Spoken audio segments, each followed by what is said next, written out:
क्या आप जानते हैं कि हमारे देश में एक ऐसा भी हत्याकांड हुआ था जिसके बाद पूरे शहर में चक्का जाम कर दिया गया था। सारी दुकानें, स्कूल्स, कॉलेजेस, इंस्टीट्यूट्स सब कुछ बंद कर दिए गए थे। लोग सड़कों पर उतरकर कातिल को पकड़ने की नारेबाजी करने लगे थे, धरना प्रदर्शन करने लगे थे। आज की कहानी एक ऐसे ट्यूशन टीचर की है, एक ऐसे कातिल की है जिसे पकड़ने के लिए लोगों ने और पुलिस वालों ने मिल करके करीब 4,31,000 रुपए का इनाम रखा था। नमस्कार दोस्तों, तो क्या हाल चाल है आपके।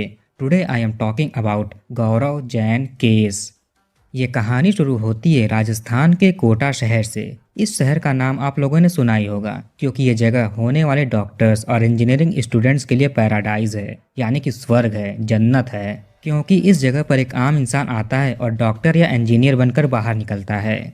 तो इसी शहर में एक लड़की रहा करती थी जिसका नाम था परिधि जैन। इसकी उम्र करीब 15 साल थी और ये क्लास 9th की छात्रा थी। ये अपने माता पिता के साथ कोटा में ही रहती थी। इसका रोज का नियम था सुबह में स्कूल की क्लासेस अटेंड करना और छुट्टी होने के बाद घर वापस आ जाना, फिर कुछ घंटों के बाद ट्यूशन के लिए निकल जाना। आम तौर पर इसका ट्यूशन 1 से 1.5 घंटों तक ही चलता था। इसके बाद ये घर वापस आ जाया करती थी। इसके ट्यूशन टीचर का नाम था गौरव जैन।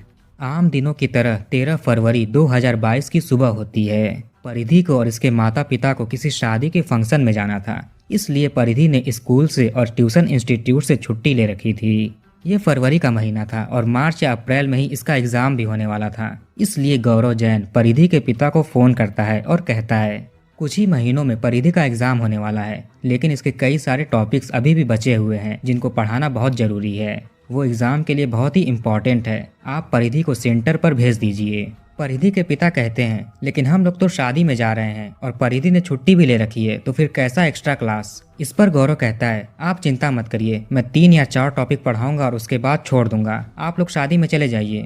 गौरव जैसे तैसे बात करके पिता को मना लेता है। पिता राजी हो गए और अपनी बच्ची को ट्यूशन के लिए भेज देते हैं। माता पिता अपनी बेटी को अकेले छोड़कर शादी में नहीं जाना चाहते थे, इसलिए वो भी घर पर रुक गए।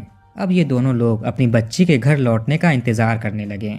धीरे धीरे 2 घंटे बीत गए लेकिन परिधि अभी तक घर नहीं लौटी थी। अब पिता थोड़ा और वेट करते हैं। अब 3-4 घंटे बीत चुके थे लेकिन वो अभी तक नहीं आई थी। जब पिता को रहा नहीं गया तो ये परिधि के सेंटर पर जाते हैं जहाँ पर वो ट्यूशन पढ़ा करती थी। वैसे ये गौरव जैन का ही सेंटर था जहाँ पर ये बच्चों को पढ़ाता था। यहाँ इन्होंने देखा कि दरवाजे पर ताला लगा हुआ है और नीचे जमीन पर परिधि के चप्पल पड़े हुए हैं। इसका मतलब कि वो अंदर ही होगी। पिता दरवाजे को खटखटाते हैं लेकिन अंदर से कोई भी जवाब नहीं दे रहा था, ना गौरव और ना ही परिधि। पिता को यह चीज बहुत ही अजीब लगा।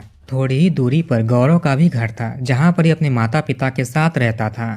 अब पिता अपनी बेटी का पता लगाने के लिए गौरव के घर पर जाते हैं। वहाँ पर भी गौरव नहीं था लेकिन उसकी माँ थी। माँ से ये पूछते हैं कि गौरव कहाँ पर है, मेरी बेटी उसे ट्यूशन पढ़ने के लिए आई थी लेकिन इतना समय बीत चुका है और वो अभी तक घर नहीं लौटी। मैंने गौरव के सेंटर पर जाकर देखा तो वहाँ पर ताला लगा हुआ है लेकिन मेरी बेटी के चप्पल वहीं बाहर ही पड़े हुए हैं। गौरव की माँ कहती हैं अच्छा ठीक है, मैं देखती हूँ। माँ अपने बेटे के ट्यूशन सेंटर की दूसरी चाबी निकालती हैं और परिधि के पिता के साथ वहाँ पर जाती हैं। ये दोनों लोग सेंटर पर जाते हैं। माँ दरवाजे पर लगे ताले को खोलती हैं। अब दोनों लोग अंदर जाते हैं और देखते हैं। देखते ही इन दोनों की चीखें निकल गई थीं क्योंकि सामने परिधि की लाश फंदे से झूल रही थी और उसका हाथ और पैर बंधा हुआ था।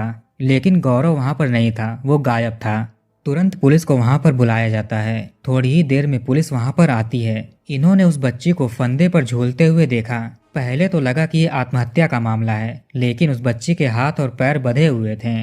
पुलिस समझ गई कि ये कत्ल का मामला है, किसी ने इस 15 साल की बच्ची की हत्या कर दी है।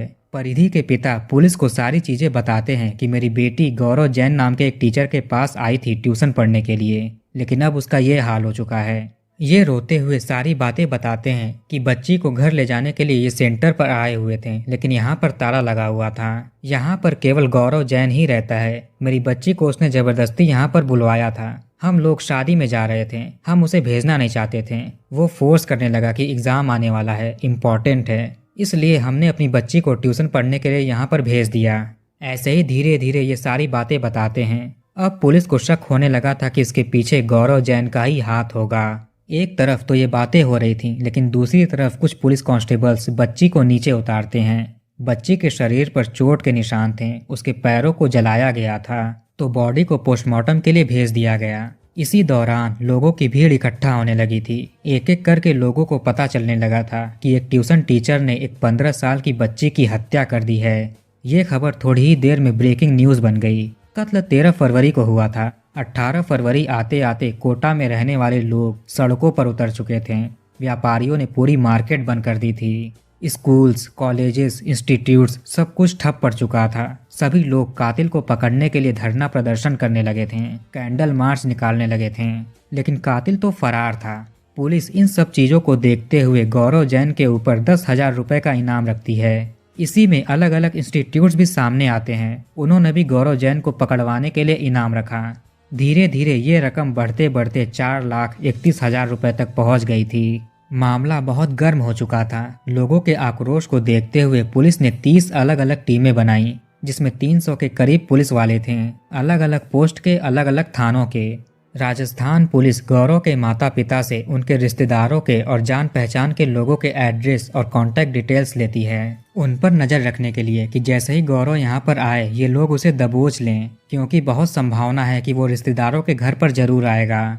गौरव की एक बहन भी थी जो कि गुरुग्राम में रहती थी। पुलिस को यहाँ पर ज़्यादा शक था कि गौरव यहाँ पर आएगा ही आएगा, इसलिए पुलिस की एक टीम पूरी तैयारी के साथ यहाँ पर भेजी जाती है। गौरव के दोस्तों के बारे में पता लगाया गया, इनसे पूछताछ किया गया। पुलिस के सामने एक और समस्या खड़ी हो गई। जिस शख्स को ये लोग चारों तरफ ढूंढ रहे हैं, कहीं वो आत्महत्या तो नहीं कर लिया है, क्योंकि दोस्तों ने बताया कि गौरव उस 15 साल की नाबालिग बच्ची से प्यार करता था, लेकिन वो नहीं करती थी। इसी चक्कर में इसने उसकी हत्या कर दी। कत्ल करने के बाद इसे पछतावा हुआ हो और ये जेल जाने के डर से आत्महत्या कर लिया हो। इसी चक्कर में पुलिस आसपास के नदियों में, तालाबों में गोताखोरों को भेजती है। साइबर सेल गौरव के फोन को ट्रेस कर रहे थे। ट्रेस करने पर पता चला कि उसका फोन एक तालाब में है। पुलिस और गोताखोर उस तालाब में जाते हैं। जैसे तैसे करके गौरव का फोन तो मिल गया, लेकिन गौरव नहीं मिला। आसपास के इलाकों में जितनी भी लावारिस लाशें मिली थीं, मुर्दा घरों में, उन सबको भी देख लिया गया। गौरव के मुर्दा होने का कोई भी सबूत नहीं मिला। हो सकता है कि उसने पुलिस को चकमा देने के लिए अपना फोन तालाब में फेंक दिया हो और फरार हो गया हो। पुलिस अब गौरव को जिंदा मानकर उसकी तलाश शुरू करती है। उधर रिश्तेदारों के घर पर भी पुलिस की टीमें नजरें जमाई बैठी थीं, कब ना गौरव वहां पर आ जाए। धीरे धीरे कत्ल को 7 दिन बीता। 7वें दिन गौरव अपनी बहन के घर पर आता है, लेकिन वहां पर तो पुलिस पहले से ही मौजूद थी, गौरव का इंतजार कर रही थी। पुलिस वालों ने तुरंत गौरव को पकड़ लिया और उसे कोटा लेकर आते हैं। कोटा में पुलिस इससे पूछताछ शुरू करती है। अब गौरव अपनी पूरी कहानी सुनाता है, जिसके बाद सामने खड़े लोगों के होश उड़ने वाले थे। गौरव उस 15 साल की बच्ची परिधि को ट्यूशन पढ़ाया करता था। ट्यूशन पढ़ाते पढ़ाते गौरव को उस लड़की से प्यार हो गया। इसने कई बार उससे डायरेक्टली या फिर इनडायरेक्टली पूछा भी, कई बार तो प्रपोज भी किया, लेकिन लड़की ने इसके प्यार को अनसुना कर दिया। धीरे धीरे फरवरी का महीना आता है। फरवरी में ही कपल्स के लिए एक वीक भी होता है, वैलेंटाइंस वीक। गौरव ने सोचा कि 14 फरवरी यानी कि वैलेंटाइंस डे से पहले ही ये लड़की को प्रपोज करेगा। अगर उसने इसके प्रपोजल को एक्सेप्ट कर लिया तो ठीक ठीक, वरना उसकी हत्या कर देगा, क्योंकि अगर वो इसकी नहीं हो सकती तो किसी की भी नहीं हो सकती। फरवरी के शुरुआती दिनों में ही इसे पता चलता है कि 13 फरवरी के दिन परिधि को और इसके माता पिता को किसी शादी में जाना है। इसके दिमाग में चलने लगा कि 13 फरवरी को ही अच्छा मौका रहेगा प्रपोजल के लिए या फिर कत्ल के लिए, क्योंकि घर वाले तो घर पर रहेंगे नहीं, तो बच्ची को ढूंढने के लिए कौन ही आएगा। अब इसकी प्लानिंग शुरू होती है। इसने प्रपोज करने के तरीके को तो तय कर लिया था, लेकिन क्या हो अगर वो इसके प्रपोजल को रिजेक्ट कर दे। इसने इसके लिए भी प्लानिंग शुरू कर दी और बहुत प्लानिंग करता है। आखिर ये हत्या को कैसे अंजाम देगा और हत्या के बाद पुलिस से कैसे बचेगा, हर एक चीज़ की इसे प्लानिंग करनी थी। इसलिए 8 फरवरी से इसने प्लानिंग शुरू कर दी। ये अलग अलग फिल्मों को, क्राइम शोज को देखने लगा, इंटरनेट पर रिसर्च करने लगा। ढूंढते ढूंढते इसे शाहरुख खान की एक मूवी दिखाई देती है। ये पूरी फिल्म को देखता है। इसमें एक सीन में एक्टर ने एक्ट्रेस का गला घोंटकर उसकी हत्या कर दी थी और दूसरी सीन में इसी एक्टर ने किसी और एक्टर को भी फांसी का फंदा बनाकर उसकी हत्या कर दी थी। गौरव इन दोनों सीन्स को घंटों घंटों बैठकर देखता है, कैसे कैसे एक्टर ने गला घोटा, उसने गले पर कहाँ हाथ लगाया, उसने फंदे को कैसे बनाया। पूरे डिटेल में ये फिल्म के उस सीन को देखता है। अब इसने डिसाइड कर लिया कि ये कत्ल को कैसे करेगा, लेकिन अब मेन चैलेंज आता है कि कत्ल के बाद पुलिस से कैसे बचा जाए। गौरव इसके बारे में भी रिसर्च करने लगा। यह यूट्यूब को स्क्रॉल कर रहा था। स्क्रॉल करते करते इसके सामने एक वीडियो आता है जिसमें कोई लड़का लड़कियों जैसे मेकअप करके लड़कियों जैसे कपड़े पहनकर पूरा लड़की बन चुका था। उसमें बिफोर एंड आफ्टर का सीन भी दिखाया गया। इस चीज को देखकर गौरव बहुत प्रभावित होता है, क्योंकि वो लड़का लड़की बनने के बाद बिल्कुल भी पहचान में नहीं आ रहा था। अब ये अलग अलग मेकअप ट्यूटोरियल्स को देखने लगा। मेकअप करने के लिए क्या क्या चीजें चाहिए होती हैं, लड़की के गेटअप के लिए क्या क्या चीजें खरीदनी होगी, ये सब कुछ देखता है। इसके बाद ये बाजार गया और वहां से मेकअप किट और विग खरीद कर लाया जो बालों पर लगाते हैं। लड़कियों के कपड़े तो इसके घर पर थे ही, क्योंकि इसकी बहन जो घर पर आती थी वो यही कपड़े पहनती थी। सारे सामान खरीदने के बाद ये घर वापस आता है और ट्यूटोरियल्स को देखना शुरू करता है। मेकअप के हर बारीकी को ये ध्यान से देख रहा था और खुद पर अप्लाई भी कर रहा था। ये लड़कियों के अंदाज को, कैसे वो चलती हैं, कैसे स्कार्फ बांधती हैं, किस तरह से वो बैठती हैं, सब कुछ ये रिसर्च करता है। इसका जब थोड़ा मेकअप कंप्लीट होता तो ये खुद को आईने में देखता था, अपने अंदाज को ठीक करता था। अब कत्ल करने के बाद इसे कितनी देर में भागना है, कहाँ भागना है, पुलिस को कैसे उलझाना है, खुद की वेशभूषा को कैसे बदलना है, ये हर एक चीज की प्लानिंग करता है। इसकी ये सारी चीजें कत्ल करने से पहले की है। इसे अपना मेकअप करके लड़की बनने का आइडिया आजमाना था, इसलिए एक दिन ये पूरी तरह से मेकअप करके वेशभूषा बदलकर लड़कियों जैसे गेटअप लेकर बाहर निकलता है। ये देखने के लिए कि कोई इसे शक की नजरों से तो नहीं देख रहा है, कोई इसे लड़का तो नहीं समझ रहा है। किसी को कोई शक नहीं हुआ। ये घंटों तक बाहर घूमता रहा, लेकिन किसी ने इसे टोका नहीं। सामने से लेडी कांस्टेबल भी गुजरती है, वो भी इसे पकड़ नहीं पाती है। इसने अभी तक कोई क्राइम नहीं किया था, कोई जुर्म नहीं किया था। अगर कोई इसे पकड़ भी ले तो ये कह सकता है कि ये सोशल एक्सपेरिमेंट कर रहा है या फिर प्रैंक कर रहा है। इसका प्लान अब पूरी तरह से रेडी हो चुका था। ये एक ट्रेवल एजेंसी के पास जाता है, ट्रेन से हरिद्वार के लिए टिकट बुक कराता है। फिर ये एक बस स्टेशन पर जाता है और वहां से एक टिकट बुक कराता है हरिद्वार के लिए। इसने अपना लड़की वाला नाम रखा था मीनाक्षी। अब दिन आता है 13 फरवरी 2022। इस दिन परिधि स्कूल और ट्यूशन से छुट्टी ले रखी थी, क्योंकि इसे शादी में जाना था। गौरव परिधि के घर पर फोन करता है और एक्स्ट्रा क्लासेस बोलकर बच्ची को सेंटर पर लाने की कोशिश करता है, लेकिन परिधि के माता पिता नहीं मानते हैं, क्योंकि परिधि ने पहले ही छुट्टी ले रखी थी। जैसे तैसे ये उसके माता पिता को मनाता है और परिधि को अपने ट्यूशन सेंटर पर बुलवाता है। परिधि वहां पर आती है, ये उसको प्रपोज करता है। परिधि सीधे इनकार कर देती है। अब गौरव उसके साथ जबरदस्ती करने की कोशिश करता है, लेकिन वो विरोध करने लगी। इसने जैसे तैसे लड़की का दुपट्टा लिया और उससे उसका गला घोंटने लगा।